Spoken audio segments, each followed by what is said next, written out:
दोस्तों अभी हम लोग सीबीएसई बोर्ड का क्लास 10th का 5वां चैप्टर फुटप्रिंट्स विदाउट फीट का है ना, ये तीसरा पार्ट है। ओके, अभी हम लोग ये तीसरा पार्ट कवर करने जा रहे हैं।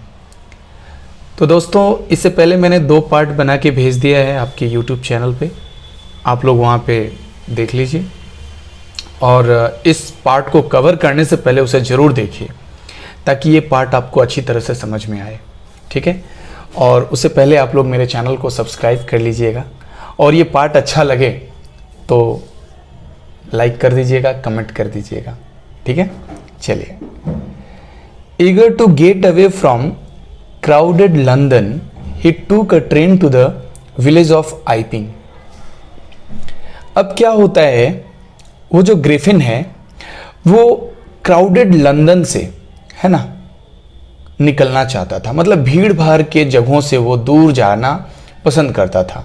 कहने का मतलब वो भीड़ भाड़ का जो लंदन था, है ना, शहर को छोड़ करके वो एक गांव में गया। कहाँ गया?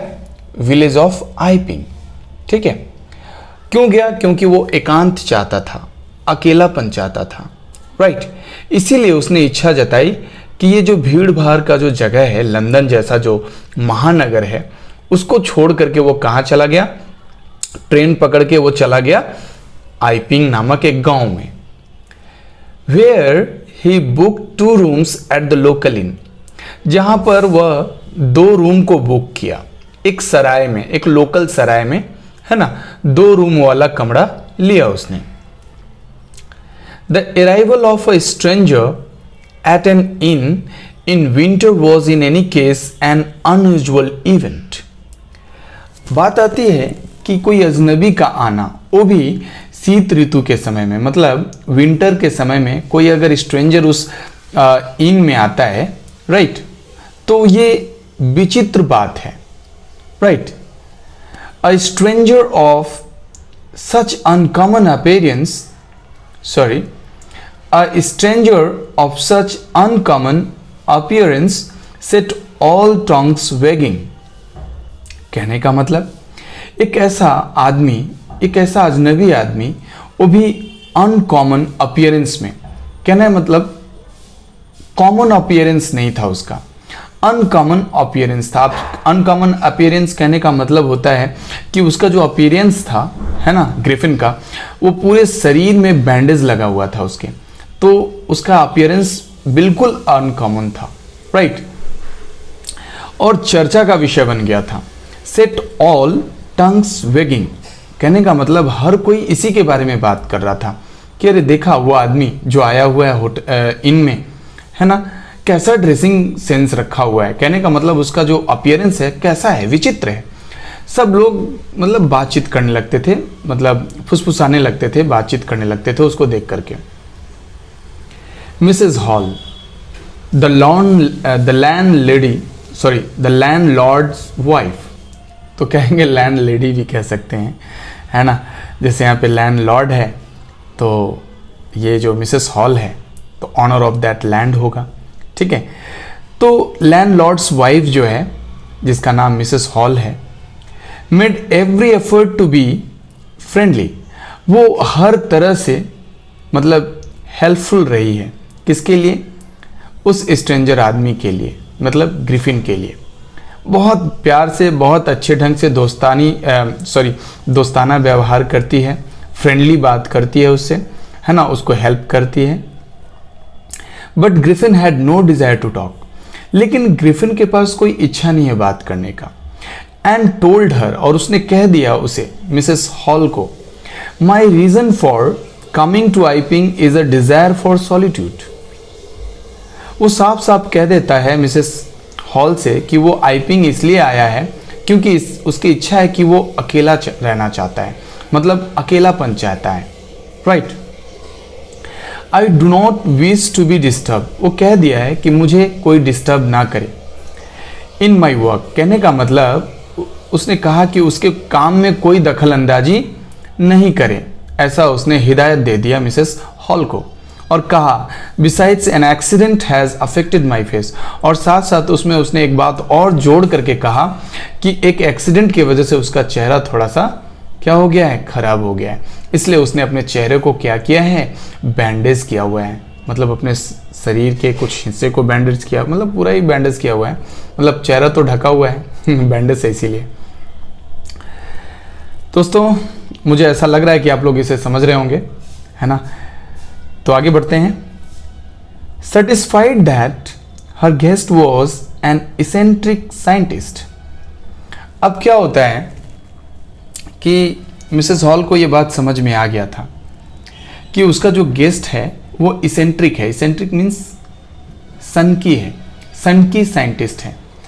मतलब मिसेस हॉल को ये बात पता चल गया था, जैसे बात के दौरान ही उनको आइडिया लग गया था कि ये पढ़ा लिखा आदमी है ना, साइंटिस्ट है, और इसके पास जो सामान है वो पूरा लेबोरेटरी का सामान है। लेबोरेटरी में जिस तरह से लैब में रखा जाता है सारा सामान, वो सब सामान लेकर के आया हुआ है। तो उस चीज़ को देख करके मिसेस हॉल को समझ में आ गया था कि ये जो आदमी है वो वैज्ञानिक है, लेकिन थोड़ा इसेंट्रिक है, मतलब सनकी है ना। And in view of the fact that he had paid her in advance, और ऊपर से क्या, वो जो ग्रेफिन है, जो वैज्ञानिक है, उसने क्या किया है, एडवांस में पैसे दे दिए हैं। किसको, मिसेस हॉल को। Mrs Hall was prepare to excuse his strange habits and irritable temper. अब देखो मिसेस हॉल को एडवांस में पैसा मिल गया है, तो किसी को भी एडवांस में पैसा मिल जाता है ना, तो वो हर तरह के इरिटेबल टेम्पर को, हर तरह के हैबिट्स को, जो गेस्ट लोग आते हैं रहने के लिए, उसके हैबिट्स को वो लोग बर्दाश्त कर लेते हैं, क्योंकि उसने पैसा दे दिया है, पहले ही एडवांस पे कर दिया है। तो देखो भाई, सिंपल सी बात है, हम लोग कहीं पढ़ने जाते हैं या हम लोग कहीं कोई सेवा लेते हैं और एडवांस में पैसा दे देते हैं, तो हम लोगों का थोड़ा सा रुआब बढ़ जाता है, हम लोग का एटीट्यूड चेंज हो जाता है। क्यों भाई, मैंने पहले पैसे पेड कर दिए हैं तो मुझे कोई नहीं रोकेगा, मेरे सामने कोई मतलब क्या बोल सकते हैं, ऊंची आवाज़ में बात नहीं करेगा, ऐसा फीलिंग होता है कि नहीं। आगे बढ़ते हैं। But the stolen money did not last long. कहने का मतलब जो चुराया हुआ पैसा था, है ना, ग्रिफिन ने उस पैसे को तो चुरा के लाया था, तो ज़्यादा दिन तक टिका नहीं। कहने का मतलब खर्च हो गया। And presently Griffin had to admit that he had no more ready cash. और ग्रिफिन को ये स्वीकार करना पड़ गया था कि उसके पास पैसे अब नहीं हैं, कैश नहीं है। तो उसने क्या कहा, उसने बहाना बनाया। He pretended however that he was expecting a cheque to arrive at any moment. और उसने मिसेस हॉल को कह दिया कि मैडम आप बिल्कुल घबराइएगा नहीं, मेरा पैसा अभी मेरे पास कैश तो नहीं है, लेकिन मेरे पास बहुत जल्द ही किसी भी समय चेक आने वाला है मेरे पास, ठीक है, किसी भी समय मेरे पास चेक आ जाएगा, और चेक आ जाएगा तो आपको चेक भंगा के हम पैसे पेड कर देंगे। तो ये यहां तक का घटना है। आगे बढ़ते हैं। Shortly afterwards a curious episode awkward. और ठीक उसके कुछ दिन के बाद, है ना, एक मतलब विचित्र घटना वहां पे घटता है। क्या घटता है? Very early in the morning a clergy man and his wife were awakened by noises in the study। सुबह का समय, सुबह सुबह, सबसे सुबह सुबह, बहुत सुबह, है ना। क्लर्जीमैन कहने का मतलब पुजारी, चर्च का जो पुजारी होता है उसके घर पे, है ना, और उसकी वाइफ के घर पे, मतलब कुछ एक नॉइज होता है, मतलब शोर होता है। और शोर जो होता है क्लर्जीमैन्स के डेस्क में होता है, मतलब क्लर्जीमैन के घर में जो डेस्क है, दराज, उसमें आवाज़ आता है, ठीक है, मतलब उनके स्टडी रूम में आवाज़ आता है। सॉरी, यहाँ तक होगा by noise in the study, मतलब जो क्लर्जीमैन और उनकी जो पत्नी है जहाँ रहती हैं, उनके जो स्टडी रूम है उसमें आवाज़ आता है। तो लोग क्या करते हैं, क्रीपिंग डाउन स्टेयर्स, वे लोग ना रेंगते हुए नीचे उतरते हैं। They heard the clink of money being taken from the clergyman's desk. उन लोगों ने ये भी सुना कि क्लर्जीमैन का जो डेस्क है, दराज, उस दराज में से कुछ पैसे जो है उठाने का, छनछनाने का आवाज आ रहा था। Without making any noise and with poker grasped firmly in his hand, the clergyman flung open the door. Surrender. कहने का मतलब बिना आवाज किए, है ना, जैसे मानो कि अपने पत्नी का जो हाथ जो है ना, अपने हाथ को मतलब चिपका करके, कहने का मतलब जोर से पोकर करके, मतलब बिना आवाज किए, बिना मतलब आवाज के फॉर्मली अपने हाथ को पकड़ करके चुपचाप उसने दरवाजे को पूरा खोल दिया और दरवाजे को खोल करके अंदर गया। ठीक है, तो अंदर जाता है तो क्या होता है, होता क्या है, then to his amazement he realize that the room appear to be empty. जैसे उसने घर के अंदर प्रवेश किया, रूम के अंदर प्रवेश किया, तो उसने देखा कि रूम खाली है। He and his wife looked under the desk. वह और उसकी पत्नी ने दराज के अंदर देखा। एंड बिहाइंड द कर्टेंस, कहने का मतलब पर्दे के पीछे देखा। And up, even up the chimney, और जो चिमनी है घर में, जिसमें क्या बोलते हैं, फायर प्लेस जो होता है, वहाँ बगल में चिमनी होता है, तो उस जगह पे भी देखा उसने। There was not a sign of anybody, वहाँ पे कोई भी आदमी नहीं था। At the desk had been open and the house keeping money was missing. लेकिन फिर भी जो डेस्क जो था वो पूरी तरह से खुला हुआ था और उसमें जो हाउस कीपिंग पैसे जो थे, है ना, घर का जो पैसा था, वो सब मिसिंग था। एक्स्ट्राऑर्डिनरी अफेयर, क्या हुआ था, असाधारण घटना हुआ था भाई।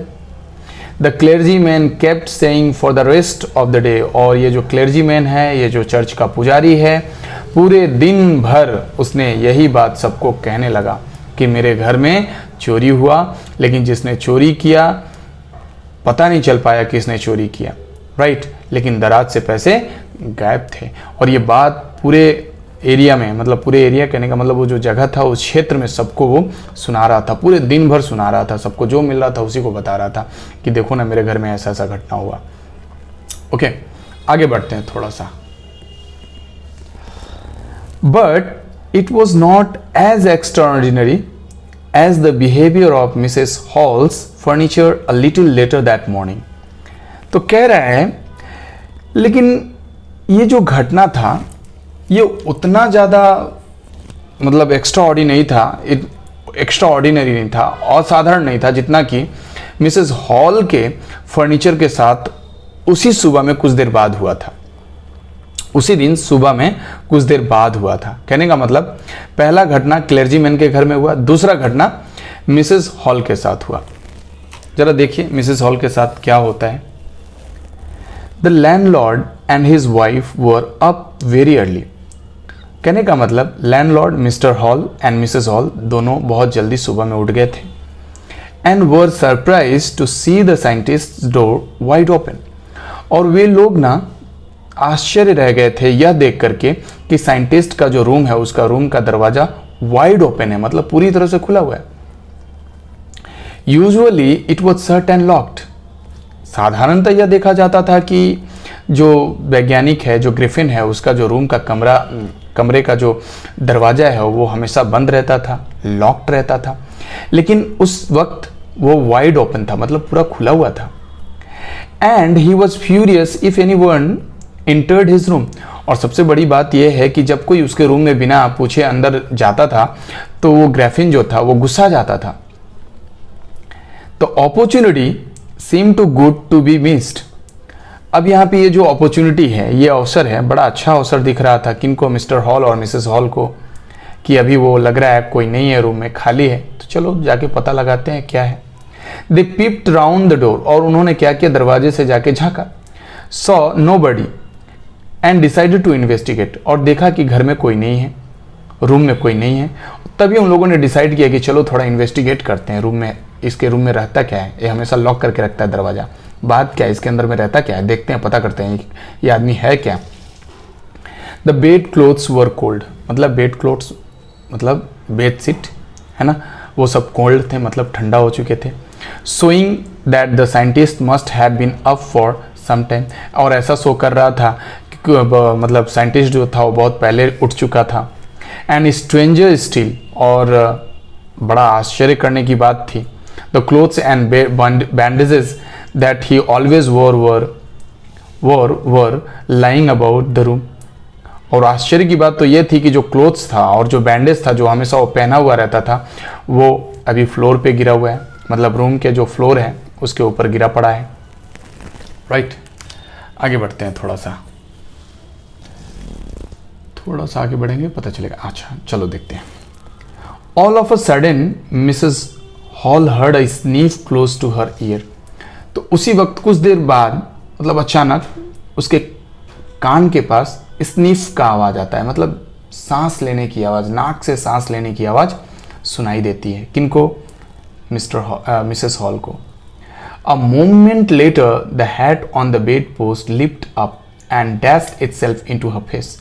और थोड़े ही देर बाद वहां जो बेड पोस्ट पे, मतलब बेड पे एक हैट रखा हुआ था, टोपी, वो मतलब अपने आप उड़ने लगता है। उड़ करके किसके तरफ आने लगता है? मिसेस हॉल की तरफ आने लगता है। Then the bedroom chair became alive. और उसके बाद बेडरूम में जो चेयर है वो सब जिंदा हो जाता है, मतलब चेयर जिंदा हो जाता है, कहने का मतलब चेयर अपने आप हिलने डुलने लगता है। स्प्रिंगिंग इनटू द एयर, है ना। और वो चेयर जो है ना अपने ही जगह पे मतलब 3-4 बार घूम जाता है, मतलब 3-4 बार घूम जाता है, कहने का मतलब रिंग स्विंग करने लगता है वहीं पे। और उसके बाद it charged straight at her leg foremost, और अपना लेग आगे करके हुए चार्ज करता है किसके तरफ? मिसेस हॉल के तरफ। As she and her husband turned away in terror. और जैसा कि उन लोगों ने देखा कि जो मतलब चेयर का जो पैर का जो सिराना, मतलब पैर की तरफ से चेयर उसकी तरफ आ रहा है, लेग की तरफ से चेयर उसकी तरफ आ रहा है, तो वो लोग डर करके रूम से बाहर निकलने लगे। The extraordinary chair push them both up out of the room and then appear to slam and lock the door after them. और फिर क्या होता है, वो जो चेयर है ना उन लोगों को बाहर कर देता है, मतलब भगा देता है, और फिर दरवाजा स्लैम करते हुए लॉक होता है। Right. Mrs Hall almost fell down the stairs in hysterics. और बेचारी ये जो हॉल है, मिसेस हॉल, वो जो है ना सीढ़ी पे ना बेहोश हो जाती है। She was convinced that the room was haunted by spirits. और वो जान जाती है, उसको लगता है कि जो रूम में है ना प्रेत आ गया हो, भूत आ गया हो। And that the stranger had somehow caused these two inter into her furniture. और ये जो स्ट्रेंजर है ना ग्रेफिन, उसी के वजह से, उसी के कारण उसके घर में है ना भूत आ गया है, उसके इन में भूत आ गया है, मतलब उसके सराय में भूत आ गया है, और वो भूत जो है फर्नीचर में समा गया है, और फर्नीचर क्या कर रहा है? अटैक कर रहा है उसके ऊपर। दोस्तों यहीं तक थर्ड पार्ट, और मुझे आशा है कि आप लोग इस कंटेंट को समझ रहे होंगे। इसके बाद मैं फोर्थ पार्ट बहुत जल्दी बना के भेजने वाला हूँ। तब तक आप इस पार्ट को एंजॉय करिए, और हाँ, मेरे इस चैनल को सब्सक्राइब जरूर कर दीजिएगा ताकि नेक्स्ट नोटिफिकेशन आप तक जल्दी से पहुँचे। ओके, तब तक के लिए बाय बाय, थैंक यू।